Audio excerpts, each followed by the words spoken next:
Почна судскиот процес за пожарот во дискотеката Пулс. Обвинителот Јанев посочи дека катастрофата не е резултат само на пиротехниката, туку на серија институционални пропусти и неодговорност. Дождот ја поплави раскопаната Прилепска, пропаѓаат автомобили, опасно и за пешаците. Жителите бараат итна реакција. Поднесена кривична пријава против инвеститор и 4 лица кои со несовесно извршување на службената должност придонеле да биде оштетена спомен куќата на Владо Малески во Струга.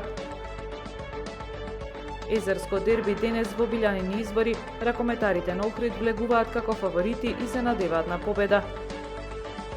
Времето утре облачно со дожд, температура во интервал од 7 до 15 степени.